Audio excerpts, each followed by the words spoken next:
Hello. Hello. How is our friends in chat today? We have a lot of people hanging out with us already. Good. It's good to see all of you. We A got lot of quotes. so many quotes going. It's a very quotable movie. But I see Dale and Sarge and John and Caleb and Kel and Sin. I got everybody. So, who talks first? You talk first. I talk first. How long have we had that planned? For like the last 5 seconds or so, because you, you of all people know how much planning goes into these things. You mean how we were talking for 15 minutes before the stream about not the stream at all? Yep, exactly that. Exactly that. um, But yeah, Force Awakens. We're officially in the sequel trilogy now. I feel like legitimately nervous, like I not know. not for the stream, but like it's like really sinking in now that like just over a week and then the Skywalker saga is over. Well, yeah, that's what they told us last time the Skywalker saga was over. Well, it's over until it's not. It's over until it's not over anymore. It's so crazy because like it'll be about a year and a half since Solo, and 2 years since the Last Jedi, which has been only a period of greatness in these last 2 years. Yep. Um, but it's wild because we're gonna talk about Force Awakens today, and then in a week we'll talk about the Last Jedi. In a week and a half, Rise of Skywalker is gonna be out. Yeah, it's hard. So, It's hard to believe. I mean, Sin, technically we did plan this out weeks in advance because we started watching the movies weeks ago. So does that count as planning it weeks in advance? I mean, I finished the movie this morning. Does that count as planning in advance? I mean, there've been some of these movies that I finished like 5 minutes before the stream started. Or after the stream. Yeah, well, that too. I've done that with several of our book streams lately too. So, reading literally until we press the button. But Because we're professional. But yeah, no, I think we got people going. So Force Awakens. What I found when I was rewatching it is how much I just go back to before the movie even came out. Like when I watch and I see little things, I remember stuff that I had seen in the trailer or stuff that I had seen before Last Jedi came out that I was so excited about. And like I remember all the crazy theories. Like I remember when we only had the cast and we didn't know who anyone was, and everyone thought Gleeson was going to be Luke's son. yeah. I don't remember that. And the poor man is on the press tour, like, and people are like, "So are you Luke and Mara Jade's son?" And he's like,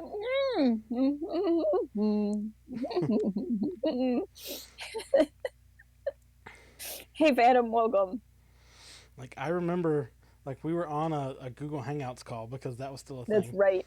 And like watched the trailer for this that debuted at Celebration, and we're like pausing it and like discussing it, just because this was before like we had anything formal on here. But and during the panel, you and I were playing Star Wars Card Trader because it was Vintage Day, and we couldn't could not try to get a vintage.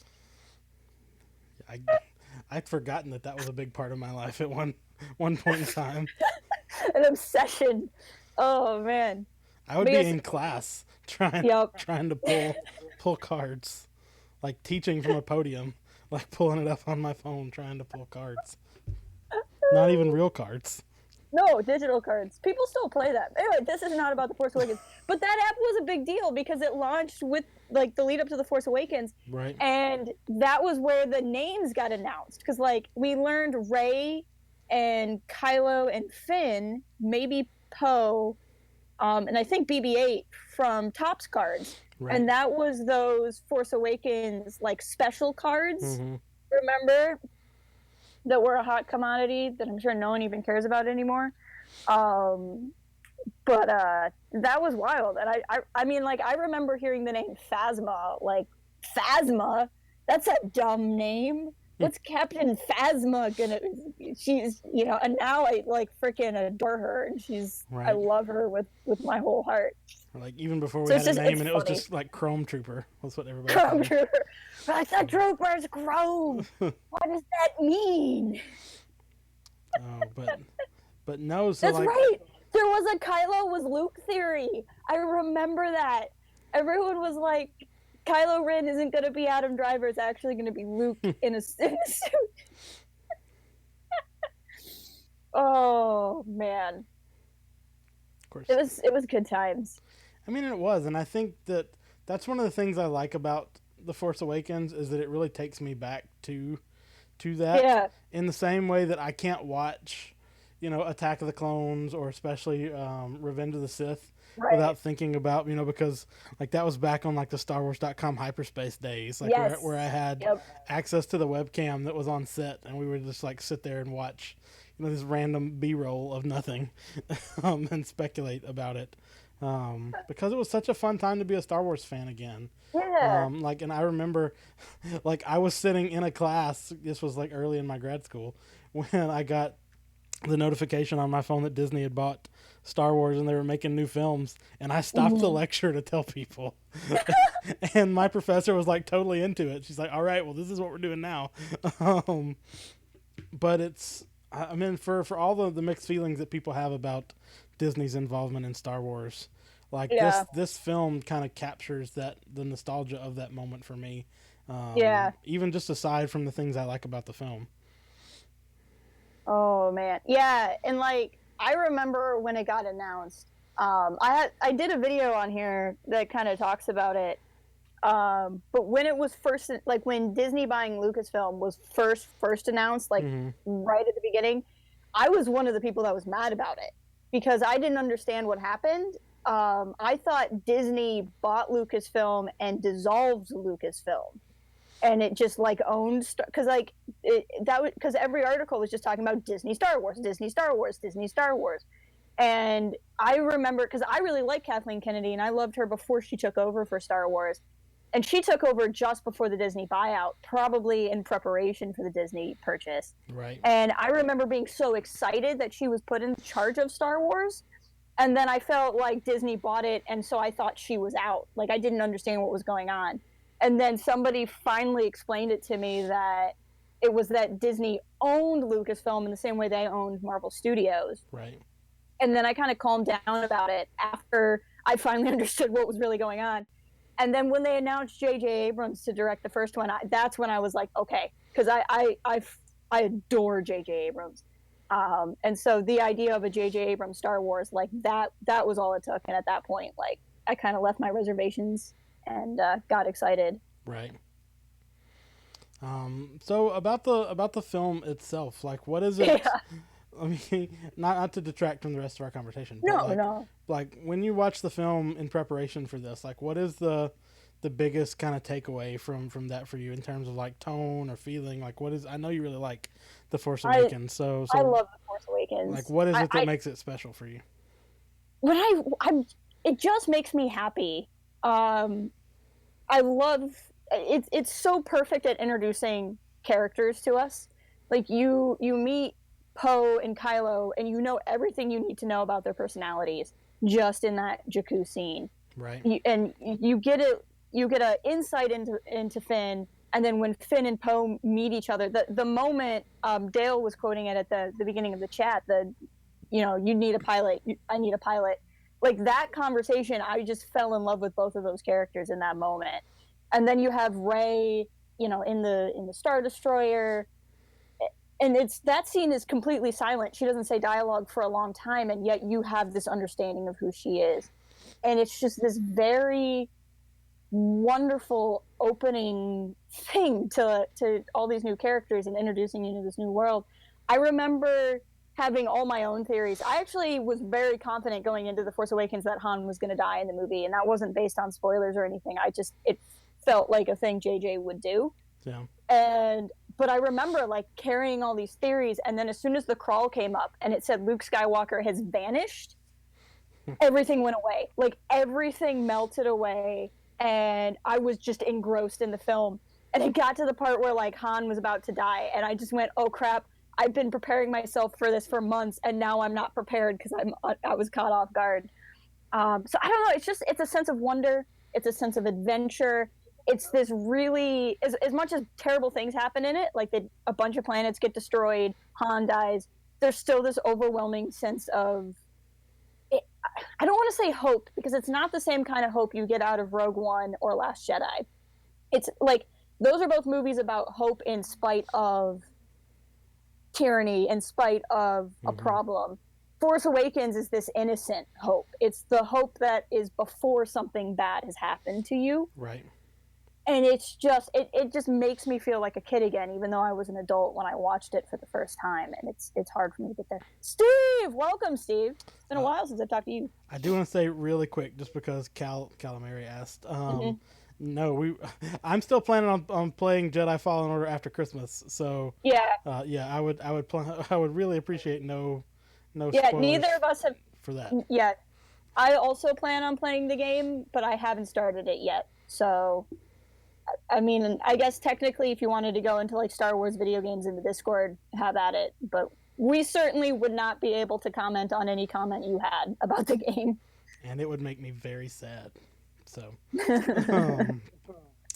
but I think with The Force Awakens, for me, like, one of the things I really appreciated about it then, and I still appreciate it now, and which I understand this is the knock that some people have against it, but it felt so familiar even while being new.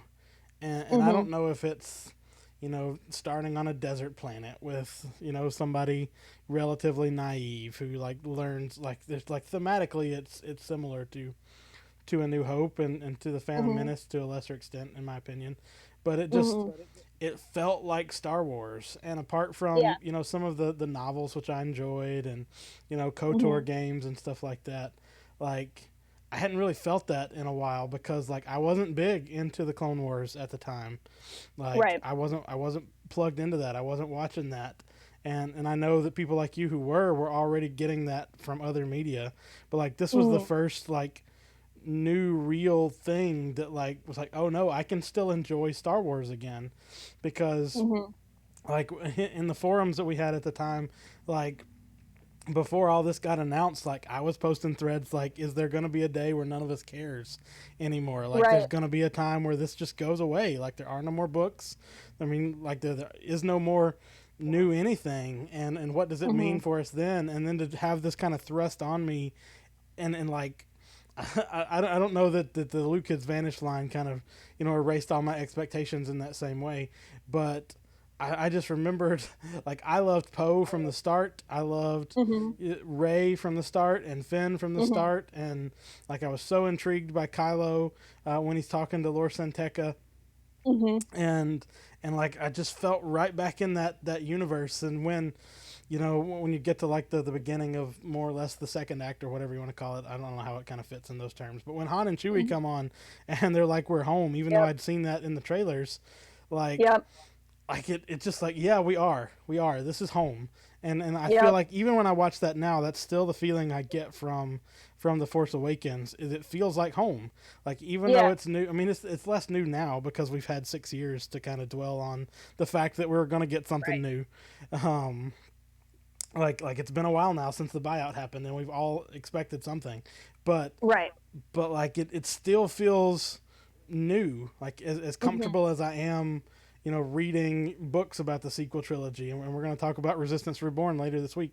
But like it's not. I'm familiar with it now, but it still feels both incredibly new and incredibly familiar, and I credit The Force Awakens for that. I credit J.J. Abrams for that. I think that's what he was going for in making this film, was something that would specifically say, this feels like what you're used to, but it's a new story about new people that fit into that that world. No, I thought that this movie had everything going against it from the start, even though I had good hopes for it as we started to see material for it. It got criticism when it came out for being too much like A New Hope. And then, and I get that. And there are similarities, but when you think about it, this movie is a sequel. It's a sequel that came a decade after the last installment, but more than 2 decades, I believe. Yeah, it would have had to have been closer to. It would have been close to the 40th anniversary. Well, yeah, close to 30 since the previous installment, right, between 6 and 7. It was a sequel, but it was also kind of a reboot. You know, it wasn't a traditional reboot like completely remaking the movie, but it was bringing the franchise back. So it had to be accessible to a new audience. I know all kinds of people whose first Star Wars movie was The Force Awakens. For all of you who get really anal about what movie you should watch first. And it inspired them to get into Star Wars. Hey, Panda, welcome. And Stuart, I saw you floating around there. Welcome. And so it had to be accessible to new people, but it also had to be something that could bring in fans like us who had been there since the prequel trilogy, and fans from before us who had been there since the originals, and it had to be able to speak to all of these different audiences. And if it ended up being kind of derivative from A New Hope, oh gee darn. Right. Stuart, I said it's kind of like a reboot. I didn't say it is a reboot, but it had to reignite the franchise for a modern audience. So that's really what I mean. Well, and I think it's important, like you say, to remember as much as and I don't want to get into discourse about the films in the same type of way, like discussing discourse, but like there's all these people that like have a hard time like understanding who these films are supposed to be for, because like we've all loved Star Wars for so long that we both want them to be very specifically catered to us, but also something that will appeal to a mass audience, but not too much of a mass audience, because we like the fact that we all grew up as the nerds, that we can like feel justified now that everybody likes the things we've already like there's all this tension there. And I think The Force Awakens kind of gets a bad rap in all of that, because like it had all of that baggage with it. Like there are still people that you and I both know that like have refused to watch any of this because like they just reject the idea that Star Wars continues after Return of the Jedi. And you know, and props to them if that's how they want to live their life. But like The Force Awakens got saddled with all of that. And I think when you really watch it and you just kind of put yourself in the moment of it, like I think about this, and this is a difficult thing for a lot of hardcore Star Wars fans to get with, but like my wife, she's seen A New Hope and she's seen the sequel trilogy and Solo, and that's all the and the Mandalorian now, but like that's all the Star Wars she has ever wanted to watch. She didn't want to watch all the old films, but she's invested in Kylo, she's invested in Rey, and like this has to be a film that can appeal, you know, to me, who's been in Star Wars for most of my life, and to her also. And I think The Force Awakens does such a good job of establishing that by saying, you know, here's something that's going to feel familiar to you if you like this already, but it's going to be exciting for you if it's not. And I think it does such a good job. I mean, even small things like the way hyperspace is depicted. Like that's one of the things. And among Star Trek fans, J.J. Abrams' Star Trek films are just as controversial. But that's one of the things I liked about J.J.'s Star Trek films, or it's one of the things I like about Star Trek Discovery. And now I'm speaking to a completely different audience than what our fans are here for. Then your co-host. But like it takes the source material, and pays homage to it in a way that doesn't make it feel like it was produced in the 60s or the 70s. And I think that's so crucial, but it also works so well. No, I completely agree. Like I said, I noticed some people are saying some nitpicky things about Force Awakens. I have my own kind of nitpicky things about the film. But at the end of the day, I think it overcame such a giant mountain to exist. Right. You know what I mean? Like, I feel like it's unfair to judge it without taking that for granted, especially when you're J.J. Abrams. And, you know, you and I both love the prequels, but culturally, the prequels were not as accepted. And I think really the sequel trilogy and a new wave of Star Wars fans has, kind of brought the prequels into a kinder light.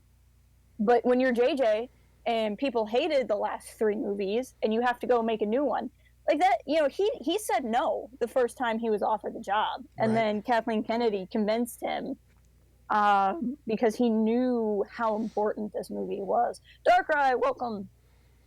And so, I don't know. I just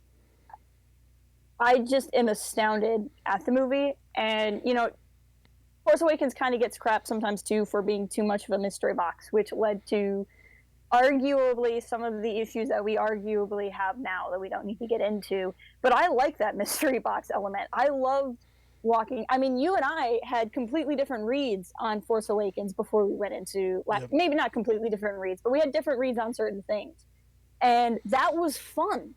It was fun to have something to talk about Star Wars again, because all it was the same discussion, because we used to try to run a message board and come up with topics and things to talk about. And everyone had the same debates over and over and over again. And suddenly we had these new things we could talk about. And I think that's part of where all the debating online really, really makes me sad, because I miss the days when we would have all of this discussion, but it was fun. Like it would be these wacky theories, but it was a good time. And you could see the movie one way and I could see the movie the other way. And we'd debate, but we'd have fun debating. And that's just kind of an atmosphere that I don't think it's Star Wars' fault for getting lost, but got lost. And well, I think it got lost because the internet was different when the sequel trilogy came out than in like 2007 when we were talking about the Clone Wars and Revenge of the Sith. But I just feel like one of the ways that that's different is that, when we used to have wild speculations, like nobody got so invested. And this is not to knock people who are hardcore Reylos. Like we love the Reylos. Right. Like this is not to knock people who are, race guys or, correct. Like all that's great. But like we got so invested in, I need to be right about these things. Yes. That it makes us difficult for us to enjoy that moment where I've got a crazy theory and you've got a crazy theory and we can have fun with the fact that we have different crazy theories about things. Yeah. And that's the fun of it, is like spending time going on these deep dives, and you can really firmly believe in it. But there's a difference between like, this is the thing that I am passionate about and this is like what I've done and created out of a love for the thing. And then there's, if you don't see it my way, you're stupid. And that's something that gets said by all kinds of people. Again, that's not to knock on a specific group. And it's sad to me, because this movie, I think, was supposed to make that conversation. See you, Jatman. Thank you for dropping by. Yeah, exactly. The Darth Jar Jar pre-sequel debate was a big one. But like when I saw Last Jedi, I was wrong about so many things that I had walked out of with The Force Awakens, and I'm not mad about it. Like, that made it fun for me, because then I was experiencing these things. And I don't know, it's just too bad. Like, I remember, it was Force Awakens, right? Not Last Jedi, that had the theory that the opening shot was going to be Luke's severed hand floating through space. Yep, that was supposed to be like a leak, that was like deep state confirmed or something like that. Right.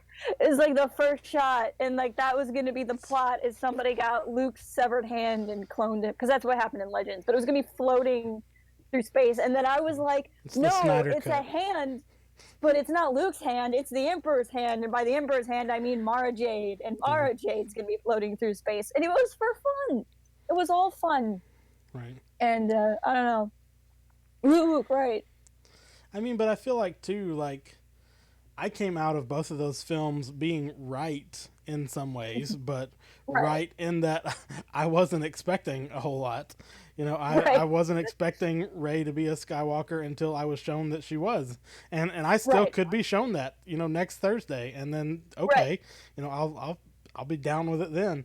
But I just feel like the way that the internet had changed made our speculation changed.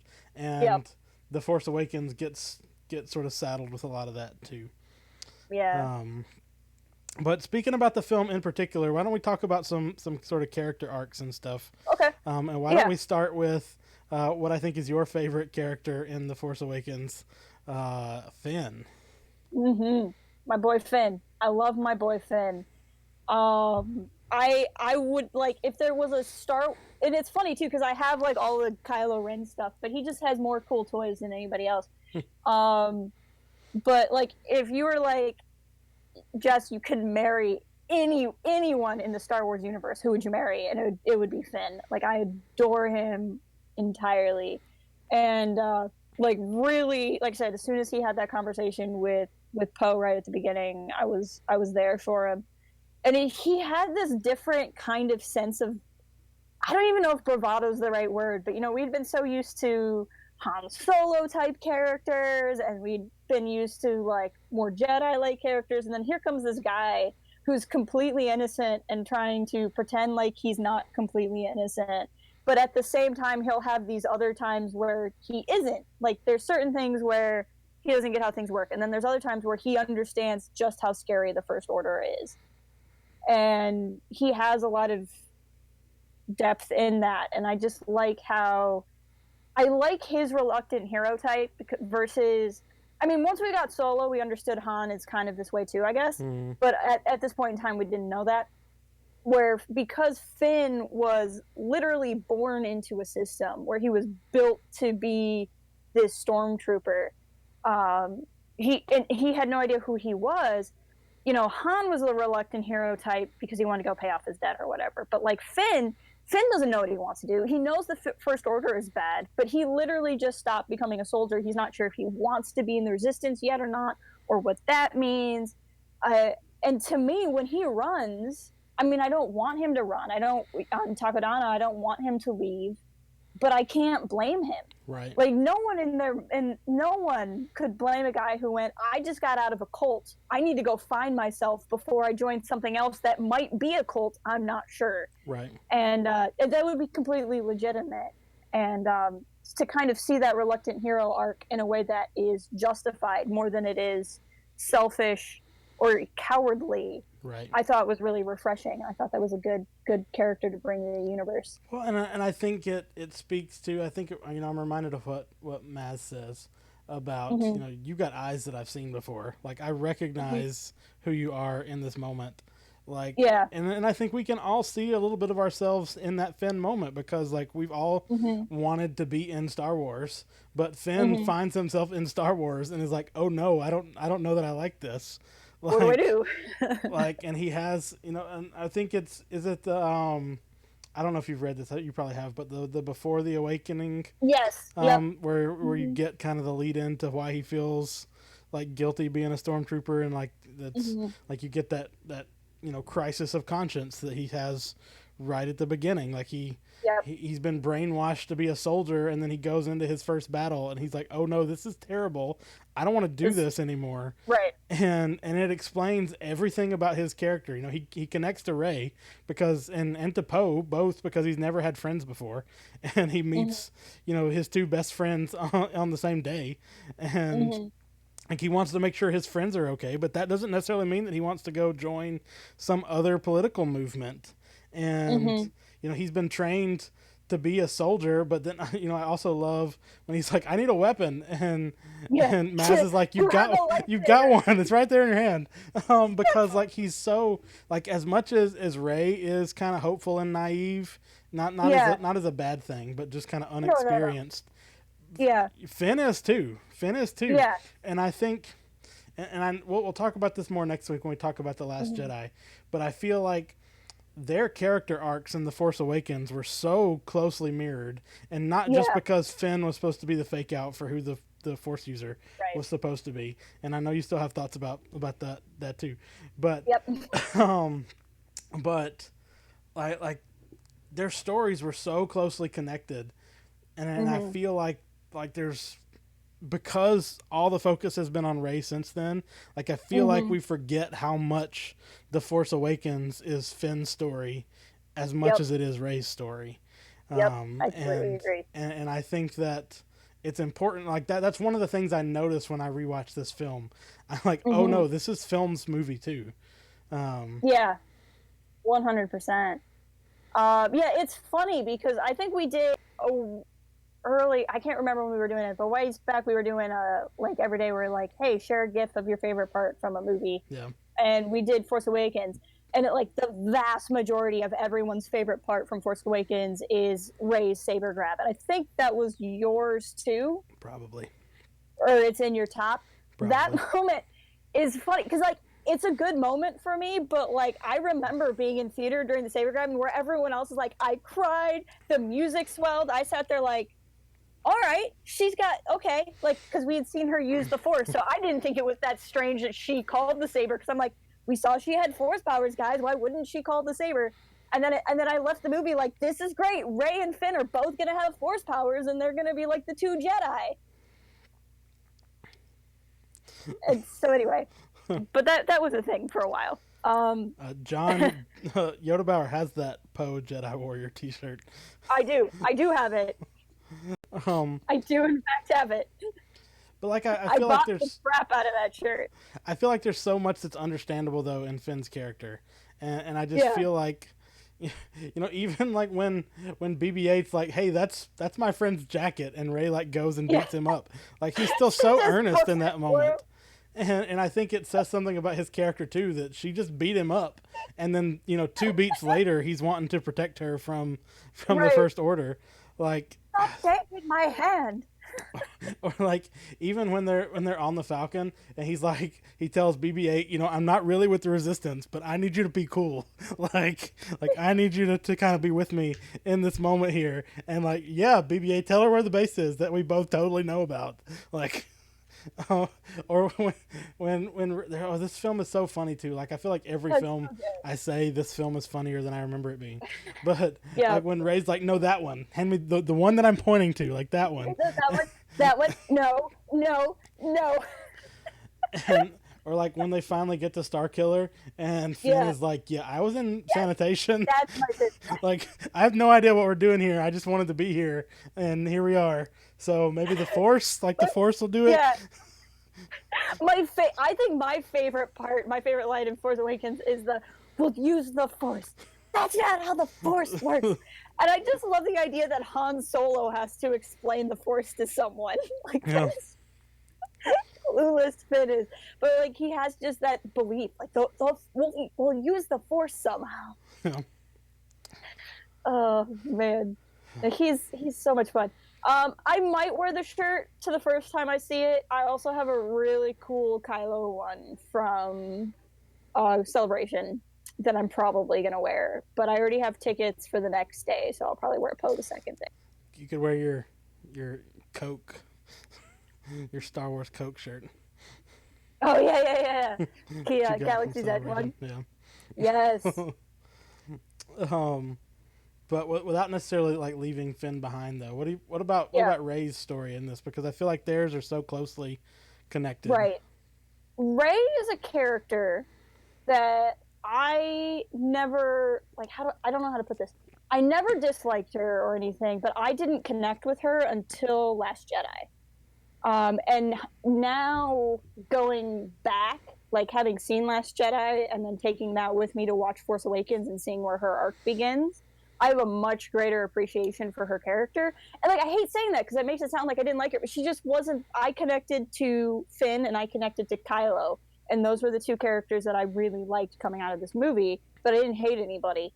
But I got a better idea of where her story was going in this one, and her story is, I mean, it's really sad in a lot of ways, but you see that determination and belief in her. My buddy Omar, the negotiator, who pops into chat every now and again, he does YouTube off and on. I tried to tell him to do it more often, but he has a great video on Rey talking about how the reason why she can use the Force so well is that she just believes. You know, she's not hindered by, you know, you look at Luke in Empire, he couldn't lift the X-Wing because he didn't believe he could lift the X-Wing. Where Rey is kind of riding this, like, I just learned that the Force is real. I'm going to see what I can do with it. I'm going to try a mind trick. I'm going to do this. You know, she probably could have lifted the X-Wing out of the swamp because she's like, frick, I'm just going to try it and see what happens. She lifts the swamp and the X-Wing's still there. That's what would have happened. Can you imagine like Rey with Yoda on Dagobah? Yoda's like, "What are you doing?" "I don't know. I'm just gonna try everything." He's like, "No, don't try." Goes to lift a rock and moves Dagobah off its axis or something. Just because she's like, "I can do anything, man." But I could see that being that. So kind of going back. And I think for me, because I came out of Force Awakens thinking she was going to be a Skywalker, which is like such taboo to admit now. I'm sorry, I probably just canceled myself. But I came out of Force Awakens thinking she was going to be a Skywalker. And so that, I think, is why when I kind of go back and look at Force Awakens in light of Last Jedi, I can see things I didn't see the first time because I was just attributing it to who I thought she was. Right. Which I will firmly hold to the end of time that Force Awakens intentionally gave you things that could be interpreted as she was going to be related to somebody, and intentionally gave you things that said she wasn't going to be related to anybody. And JJ was just like, "I'm going to let Ryan handle it." Yeah. I'm going to set up both because I like mystery boxes, and what Ryan does. Like, I firmly believe that. And if it wasn't true, we wouldn't still be debating about it to this day. Right. But yeah, with Rey and like I said, my first impression of the saber grab was, oh, her too. Like, it wasn't oh, this is Rey's story. It's like, oh, cool, she's also going to be the story. So I kind of had to like retroactively re-look at Force Awakens to go, oh, I see what the overall arc of this trilogy is going to be now. But I don't know. And even what happens like with her vision is so fascinating. But I don't know. I feel like most of what I have to say about Rey I'll have next week. Yeah. And I don't want to get ahead of myself, but that's just because of my relationship with the movies. Noelle, welcome. Long have you waited, and now here you are. We're doing well. We're having fun talking about The Force Awakens. I think with Rey, for me, in The Force Awakens, like I really connected with how like hopeful she is. And again, it's a different kind of hope than we're left with in Rogue One. It's a different kind of hope than I think we're left with after The Last Jedi. It's not like, it's easy to call it naive, but I don't really mean what naive implies. But it's so earnest, and it's like almost earnest to a fault. And I think one of the reasons I connect so strongly with that is because that's the exact opposite of who I am. Like in life, like I'm the most skeptical person, to the point of cynicism about everything, and to be confronted not with something that's just like bubbly and effervescent, but with something that is so heartfelt. Yeah. Like even about her belief that her family is going to come back. Like, she knows that in her, like, deep down. Like, she tells Han, I've been away too long. Like, I've got to go back because they're going to come back. And it takes, Maz telling her, like, we both know that nobody's coming back. Well, like, Maz has to be the voice of reason in that moment for her. But even through, like her using the Force powers that she has, like, in the Daniel Craig scene, where she uses the mind trick. Like, nobody's ever taught her to do that before. I don't unless she like heard stories about Jedis doing mind tricks. Like, that's what I always assumed. I mean, that may be the case, but like, that's not learning how to do it. That's just knowing it's a thing that Jedi do. Right, and like, it's just so. Like you said, like I realize that all of these things are real now, and I have some kind of part in it. And like, because even in the interrogation scene, which we might talk more about later, like when she resists Kylo, I think she's surprised too, because she's like, I have a part in this that I didn't realize before. Like, something is going on, I'm a part of it. And I think that's, to me, why the saber pull scene, like I cried watching it this morning, because like, it's such a confirmation of that. And it's not about Rey's the Force user and Finn's not, for me, or that even that they both were, but it's such a confirmation that she was right and I feel like I don't really connect with her. Like, she's not a character I see myself in necessarily. I way more see myself in Last Jedi Luke, and we can talk about that next week. But but it was such a confirmation that her earnestness and her belief was correct, that like it just moves me thinking about it, that's the film saying no, she was right. Like, she was right to believe this way. She was a right to have these expectations, regardless of whether, and I think you're right too. I think it was intentionally ambiguous whether or not she's related to anybody, because she definitely wants to be. Like, if she definitely wants to be. Like, and Kylo calls her on that too. Kylo, before he even, I don't know if the timing of the film, if it's before or after we learn that he's Han Solo's son or not, but he's like, oh no, it's after, because he calls her on it in the interrogation scene, right? But because he's like, oh, you want to be Han Solo's daughter? Like, he's the father you never had, right? Like, and like, he calls her like so specifically on it, because that's exactly what she wants. And if it wasn't Han Solo, it would have been somebody else, because she's just so desperate. It becomes Luke, right? She's just so desperate for anybody to have any kind of real connection with her. But it's all like justified in that, and the fact that whatever form that connection takes, by the time we get to The Last Jedi, it's Kylo. Like, whatever you read into that connection, like, she gets that connection with maybe the person that she least expected to have it with. Like, and I don't know. I love her story so much in this, and I think it gets amplified for me in the next film too. But but I always, even just like you were tweeting about this as you were watching it over the weekend. But like, even when the film like cuts from Finn taking his helmet off to like Rey with her scavenger mask on, like, I think thematically their two stories in this film are so connected in my mind that it's hard for me to set them apart, because they both, even though they're starting from different places, like in terms of the plot, like thematically it's so similar, really, until that scene in the woods. Well, for me, what I think a lot of that ties into, and I've been meaning to do a video essay on this, but I really want to, at this point, I want to wait till after Rise of Skywalker, because maybe I'll find out I'm completely full of crap.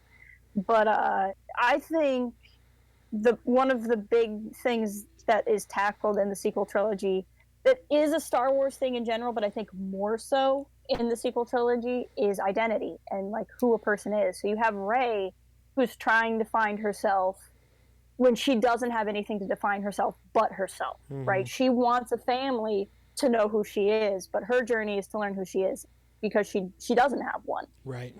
Finn's journey is he was literally without an identity. Like, when you are a stormtrooper, you have to keep the mask on at all times, because you are FN 2187. Right. If you're watching Resistance right now, I guess spoilers if you're not, but like, just for the beginning of the second season, you see that Tam has to go by her number, because that's who she is now. Like, that's what the First Order does, is it takes away your identity. So like, for Finn, it's about reclaiming what he never got to have. Poe, I think, struggles with it. We don't see it as much in Force Awakens, so we can talk more about this next week. But, his struggle of, am I a hero or am I a leader? And then Kylo / Ben is absolutely a journey of identity, where he has this gravity of lineage. He becomes the polar opposite of Rey, where he has the gravity of living up to Vader, but also living up to Anakin, but also living up to his parents. Right. And how to find himself when everything is pulling towards these really magnetic members of his own family, so he can't find himself. And I think all of the new sequel trilogy characters are on a journey of identity, which is what I think makes them really, really important for the decades that they came out in. Right. I mean, and with Kylo, if we want to shift to him a little bit, I think it's, Rey tells him in the interrogation scene, like, you're afraid of not being Darth Vader. But we also know that he's afraid of being too much Han Solo.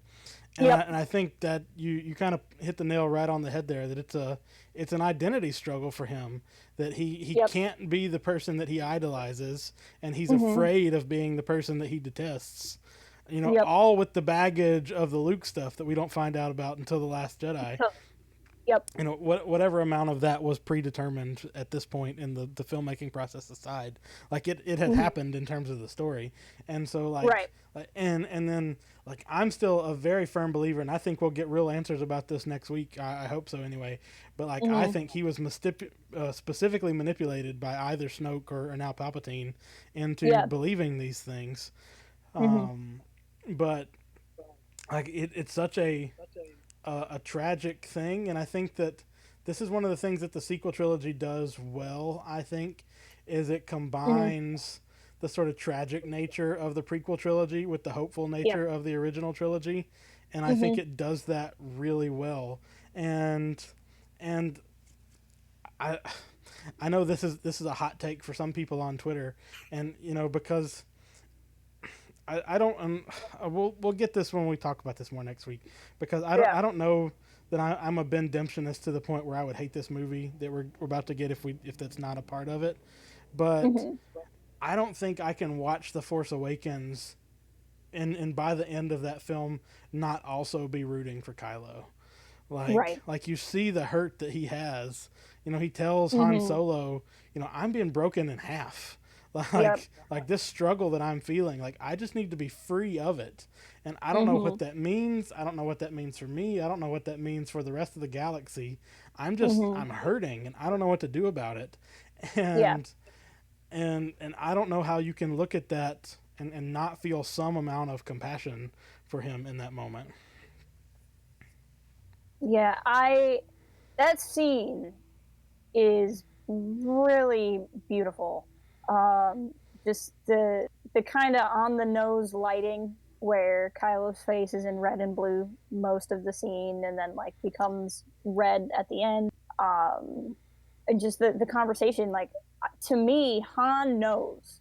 Like when Han goes Starkiller Base and chooses to stick around, he knows he's going to face Kylo. Yep. And he's pretty sure it's not going to, like he tells Leia he's not going to be able to do it. But he tries anyway.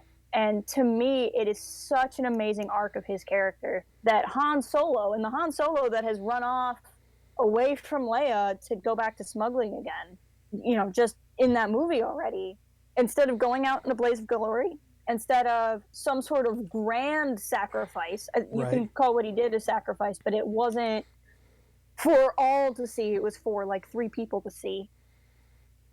You know, it wasn't necessarily with his boots on. It was, he chose to walk out on that bridge knowing he was going to be the most emotionally vulnerable he's probably ever been in his whole life. Right. And the most physically vulnerable. And knows he's walking to his death and goes anyway.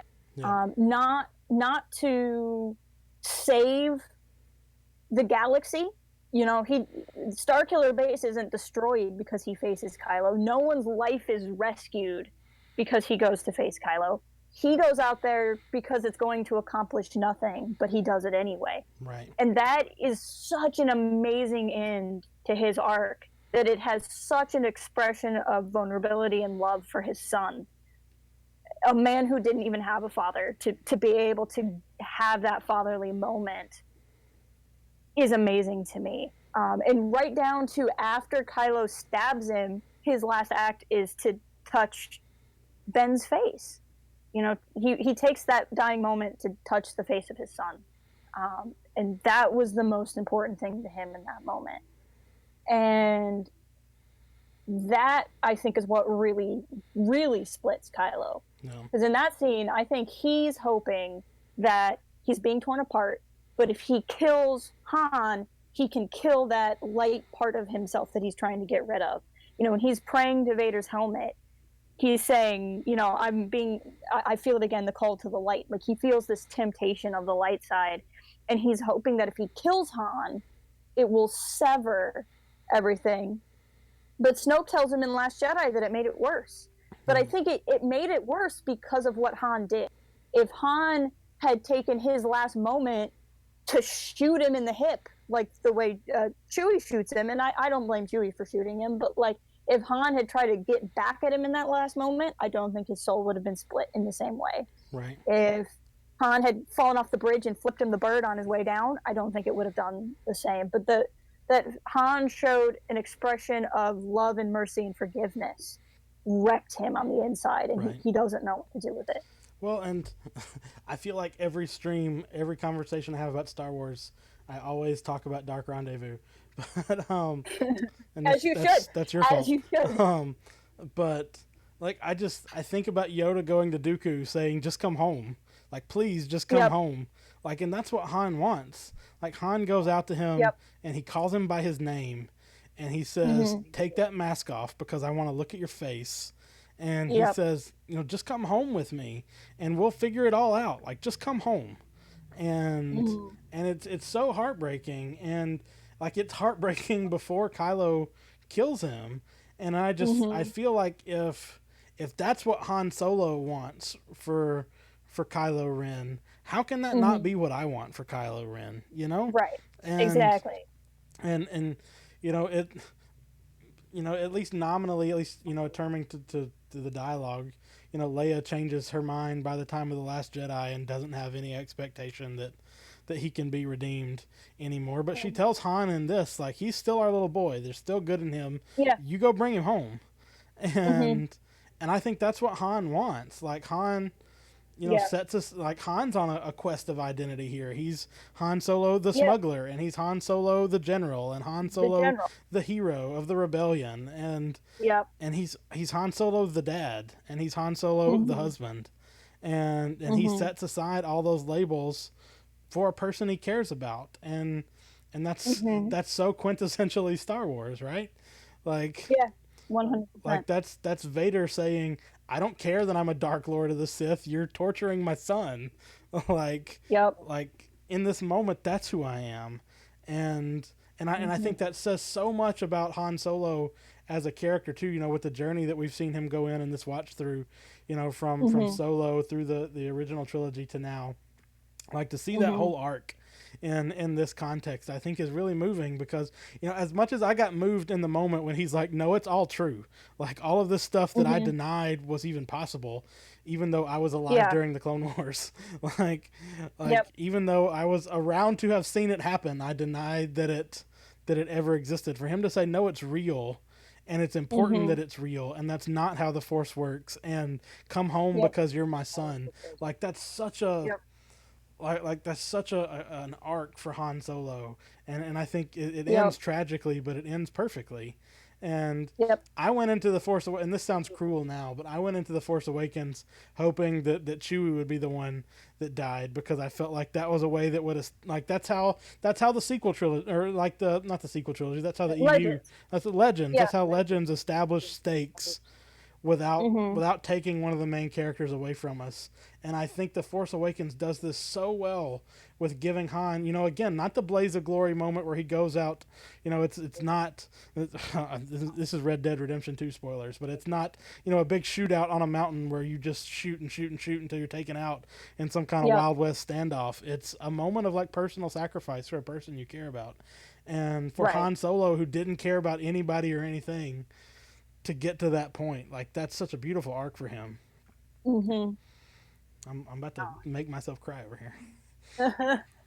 No, it's great, because Han Solo was never one of my favorite characters, even until the Solo film.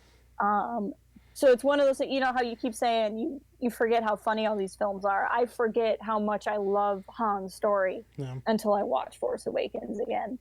And I'm a big defender. I'm one of like 5 defenders of the Rathar scene in Force Awakens. But I think it's important to see Han in smuggling, to start the film with him not only away from Leia and away from the war, but just doing these crazy schemes again, to have completely reverted back to the guy we would have found in Mos Eisley Cantina. And then for him to meet these young people, and these young people kind of remind himself, what he'd become and what he'd gone through. And I think he sees a lot of himself in Rey, and they kind of inspire him to find himself again. And I think it's a really, really wonderful story. What about Leia in The Force Awakens? She's a character that we get less screen time with. But... Leia is kind of tied to one of my nitpicks about the film, because there was originally a scene or a plot line with her where she sent somebody to Hosnian Prime. She had the character Core from Bloodline, and she is like, "Hey, I need you to go to Hosnian Prime and warn them that the First Order is coming." And that whole plot line was supposed to establish what the Resistance is in relation to the New Republic, and that they're not the same thing. It was supposed to establish that the New Republic and the First Order was in a Cold War, and it was supposed to establish what Hosnian Prime was. And then it was ultimately cut, and I understand and respect the decision, but it was ultimately cut so that the first time you see Leia is when she shows up on Takodana, which is 100% better pacing wise. Mm-hmm. Like, it's way better to meet her there than to have her doing this other plot over here that's not connected to anyone else, because we don't have that with Luke, obviously, and we don't even have that really with Han.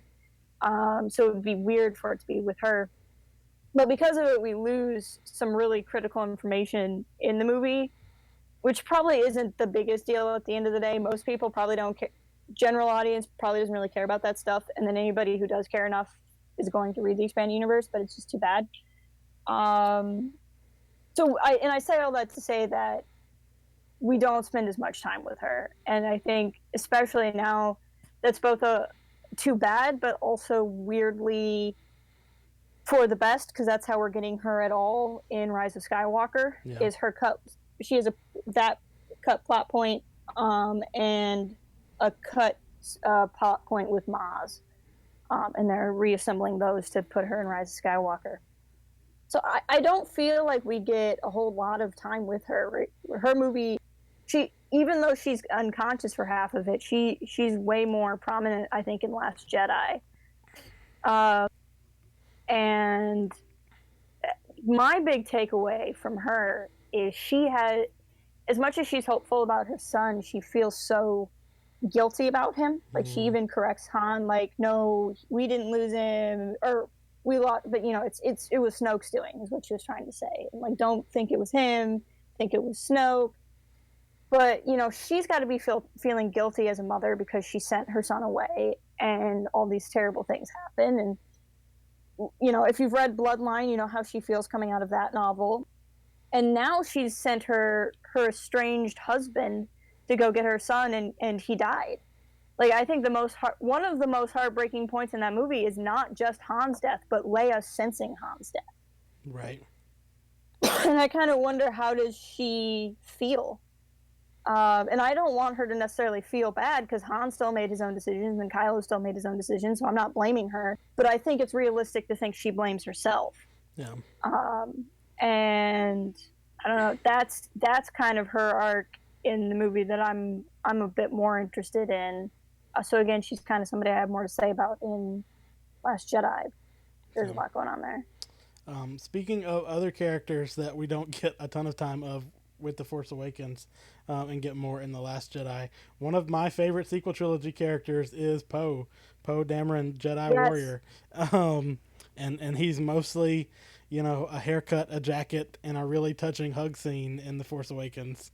But this was the film that kind of made me love Poe as a character too, which is, again, I think ironic given that he's barely in this film at all until the end, because we think he's dead for a while. But I think, this film, both tells us and shows us that Poe is the best pilot in the Resistance, but also doesn't do a whole lot to establish who he is beyond that, which is why I think The Force or The Last Jedi kind of focuses in on him so much. But do you have thoughts about Poe? About Poe, besides the fact that he has some of the best hair in Star Wars? Yeah. Poe is a lot of fun.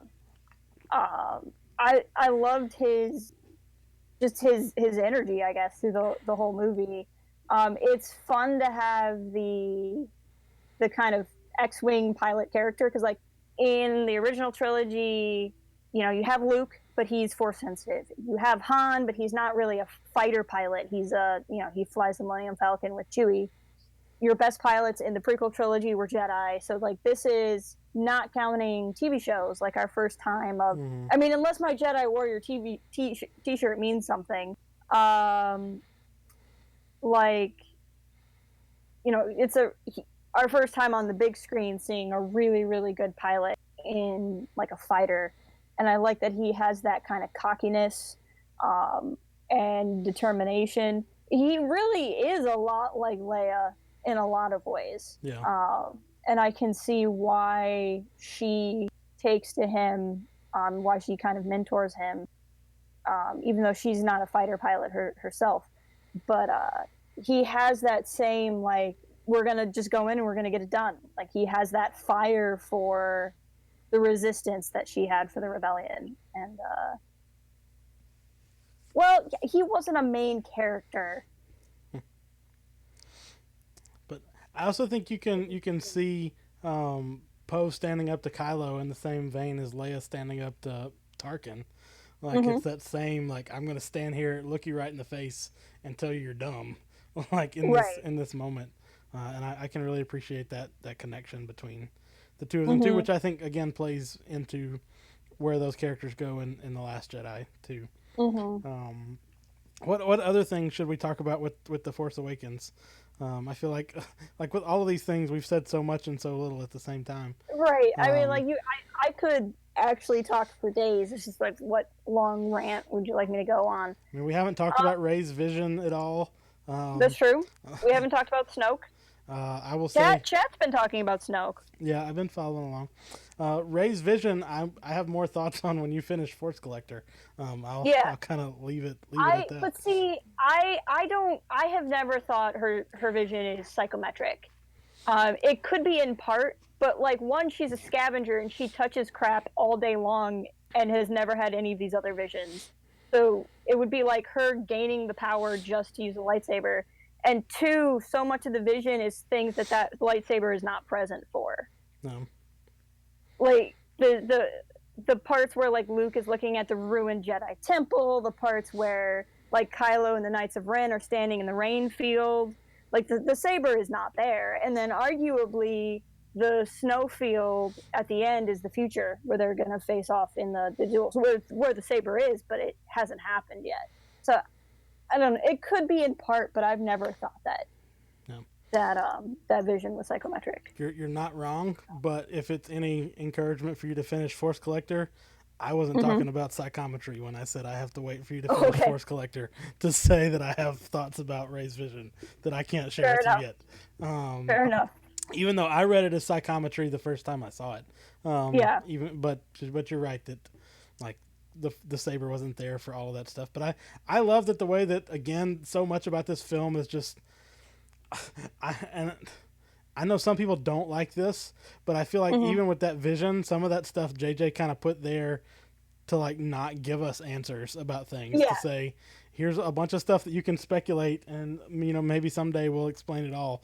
Maybe someday we won't, and we'll just say it's a vision, and not everything in a vision, you know, makes sense. But I love that. I love Maz as a character. I think Maz is important in ways, and that, you know, we'll get more of that in, I'm assuming anyway, in Rise of Skywalker. I loved that there were people at the time that The Force Awakens came out that actually believed that Snoke was like 40 feet tall. And like, I always assumed the opposite. I thought he was tiny. Yep, I did too. Like overcompensating with his image. If you go way back in this channel, one of the very first videos I did was ridiculous and over the top and kind of a spoof skit. But I have this like intentionally over the top theory that Maz and Snoke are siblings. And it was like this conspiracy that Maz was in on it the whole time. Yeah. Before The Last Jedi came out. I was pretty proud of that theory. It was not a bad one at the time. It was not a bad one at the time. There were no bad theories at the time, really, anyway. Right. But I love, I mean, even with like Hux, we haven't talked about Hux either. But like, the fact that Hux has this weird relationship both with Kylo and with Snoke, where like he doesn't understand either one of them, but has this like weird kind of in-between role between them. I don't know. I really like that too. Yeah, Hux is a fun character because he's supposed to be the Tarkin character, and like, how do you top, Peter Cushing? Right. And so he's just different enough because I think Tarkin is that scary, conniving, evil smile kind of guy, and then Hux is the guy that goes like full blood in the face Nazi scream, like. And I couldn't decide when I'm watching the movie, like, has he been preparing for this speech his whole life, or does he give one of these speeches once a week? Because it could go either way pretty easily. I mean, in my experience with fascists, I think he gives himself that speech in the mirror every day. Like whether or not he's done it out loud for other people, I don't know, but he's definitely like staring himself down in the mirror, like shouting, this is the last day of the Republic every day when he wakes up. What's funny is that speech, like, never really gave me any kind of emotional reaction from just the movie. But ever since that Resistance trailer, I get chills when I hear that part, and it just freaks me out. So watch Star Wars Resistance, kids. Yeah, it's my PSA. For sure. It's on Disney Plus, the first season anyway. So. First season is, and the second season will be there eventually. But I love how, like, I feel like it's so easy to hate Hux, but he's also like so many, or at least especially in The Last Jedi, he's so much of the humor in that film. Right. Well, he's just the punching bag. Like, he's just abused. Right. By Snoke and by Kylo. But there's an interesting thing with Hux, I think. This is going on a little bit in expanded universe stuff. But if you followed along, if you've either read the Aftermath books or followed along with our series on it, Hux, was born into a really bad family. Like, his dad, like, at least emotionally abused him. Right. And he was raised to become the person he does. And obviously, like, if there's a big redemption question in the sequel trilogy, it's Kylo. No one really wonders whether or not Hux can be redeemed. I really don't think about it. But I do think it brings in this kind of interesting question, and this might be getting kind of deep for having already gone over an hour. But at what point, where's the cutoff line? Like, where are you somebody like Finn, who was raised to be a stormtrooper, and when are you, like, and you can kind of be forgiven for growing up fascist because you can't choose what you're born into, and when are you a fascist of your own choice? Like, when are you just the raving Nazi because you've chosen to be, and like, at what point do you get to make that decision? And that's an interesting thing with me with Hux. I mean, I feel like the easy answer for that, given what we see in The Force Awakens, is you get that choice the first time you go into battle. Like, yeah. Or at least somewhere along the line, because that's when Finn has that choice, because when he's confronted with the reality of what he's grown up with, he can't accept it.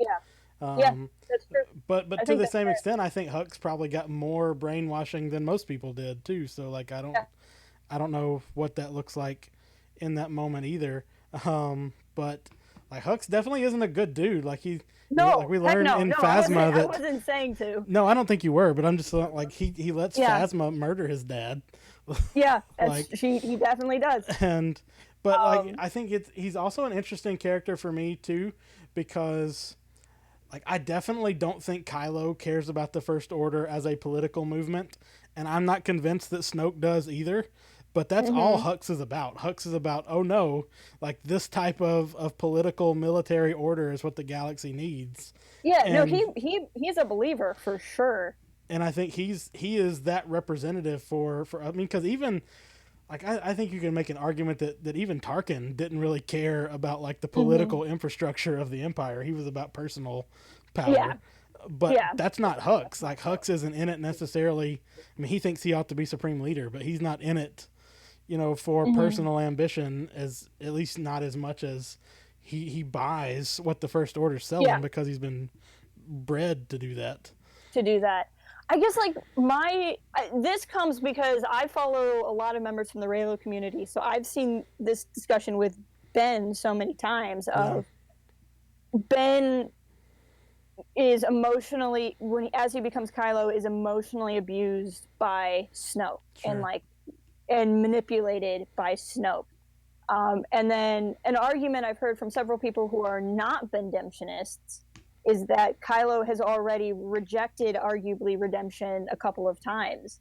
Certainly rejected redemption in Last Jedi. So how many times so if the argument is like, but I guess then to go off of what you're saying is you can argue maybe now Kylo is responsible for his actions but not irredeemable. Yeah. So maybe those are two different things. But I just think it's kind of interesting too, and just in how characters are framed. Like, it feels so natural to me to watch Star Wars and wonder if Kylo will be redeemed. But it's not natural for me to assume or to wonder whether or not Hux or Palpatine or some of these other characters would be redeemed. Right. And it's interesting to me. I think it has something to do with main characters. I think we assume main characters are more likely to be redeemed than side characters. But yeah. I don't know. It's just something I think about.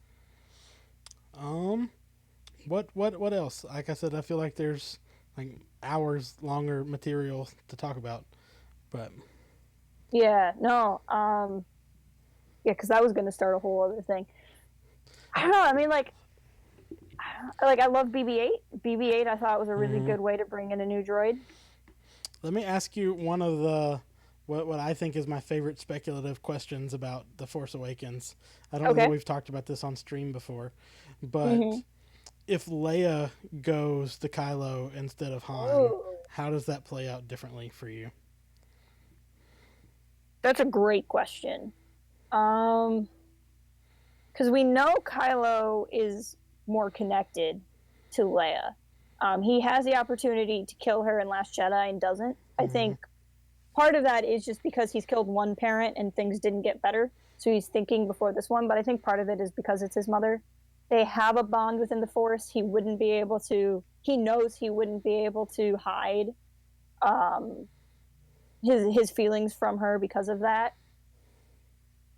And it's interesting because wouldn't she know that, and wouldn't she go, or does she feel like she can't go because she has to orchestrate the battle? I don't know.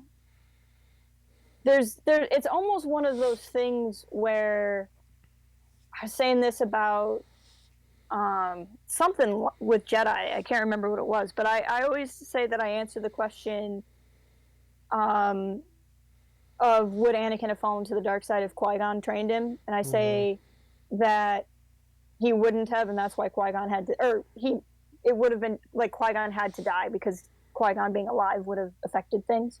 Yeah. So I kind of almost wonder if it's if Leia would have gone, it would have changed things. Like, I think if Leia had gone, that conflicts Kylo more, and maybe he tries to capture her instead of kill her. Right. Maybe he, I don't know that he would have been redeemed right there, but I think things would have gone differently. Versus when it's Han, he can make a choice. Right. Like, if that makes sense. Well, and I don't really know what I mean by this, and I don't mean this as a slight to Han Solo, but I think if Leia went and Kylo kills her instead of killing Han, I think that makes it a harder case for his redemption in a lot of ways. Yeah. Because like it's not just the I'm angry at my dad because I'm in my early 20s kind of thing anymore. Right. Like it adds a different layer to it because of their Force connection, and and I don't know, but like I still believe he's the one that saves her in Bloodline too. So I feel like there's more going along with that too. So I don't know.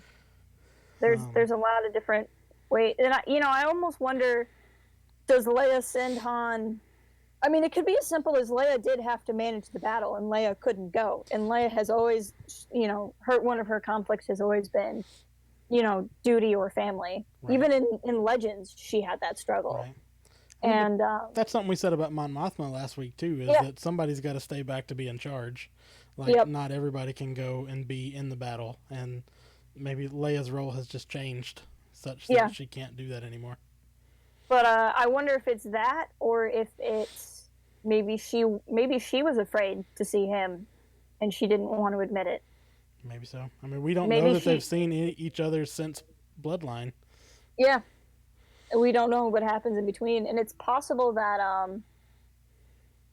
not in a cowardice sort of a way she's afraid she can't do it, but like if she's afraid she can't redeem him and he'll do something, I don't think she's afraid of her own life, but maybe afraid of what would happen to Kylo if he killed her. Right. That makes sense. And maybe it's a mother's guilt, which can be very intense, to feel like she can't bring him back. Right. But she believes in Han, so she wants to send Han because she thinks Han can do it. You know, that line of, "You're his father." And every time I hear that, I think, yeah, but he has daddy issues. like the logic doesn't make sense because he has daddy issues. I mean, it could also be that she doesn't know who she is in the Force either.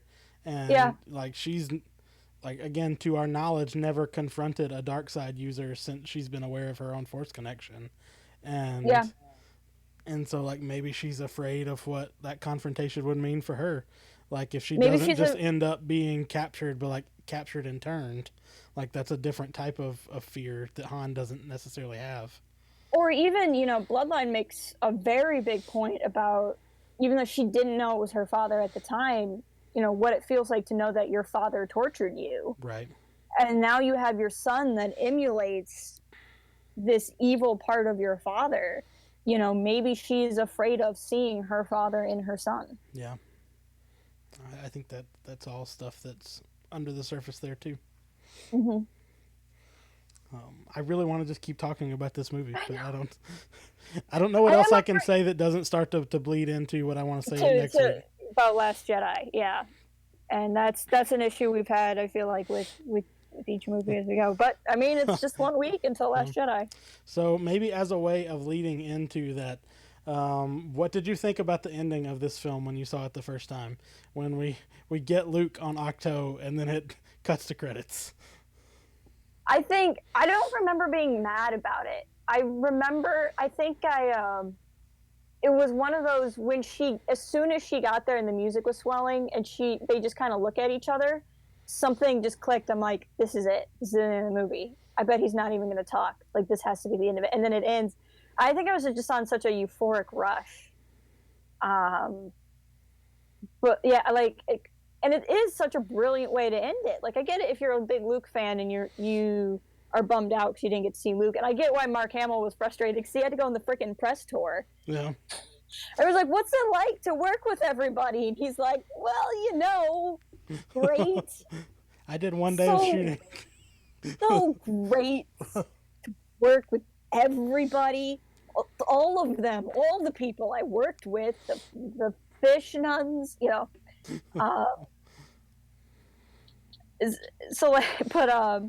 think it's a literal cliffhanger. Like, I thought it was a brilliant way to end it. Just, you have this person that you now know is the Jedi on the Jedi journey, and it's not like, you know, you're watching Empire for the first time and you're watching them in release order and not chronological, and so you're like, who is Yoda even? What is going on? You know, this anticipation of the Jedi mentor, but it's a Jedi mentor, you know. I don't know. I think it was a great way to end it. I think it was a perfect way to end it. And this is a thing that people are, in hindsight, upset about, I guess. But it was a perfect way to have something to talk about for 2 years. Yeah. I mean, I really like it now. When I watched it the first time I saw it, I remember just being confused because like when they completed the map and R2 wakes up and you get, you know, Deus Ex R2. Yep. Like, I remember thinking, oh, the whole next film is going to be like their journey to find Luke now that they have a map. And I'm like, oh no, that happened in 30 seconds there. I guess not. Which I wasn't disappointed by The Last Jedi because of that. But like, in the moment, that's what I was thinking. I'm like, oh no, we just skipped right to it. But no, I love the cliffhanger aspect of it. You know, because it's so rare. I mean, it's rare in that it's only happened once that we get, you know, a Star Wars film that picks up exactly where the other one left off. And like being able to speculate that was what was going to happen or what that would mean or what Luke was doing or why he was there. Like, I remember as part of our lead up to The Last Jedi, there was a trading card, a Topps trading card on Star Wars Card Trader that was like the X-Wing that was sunk in the water. And like I did a video on it.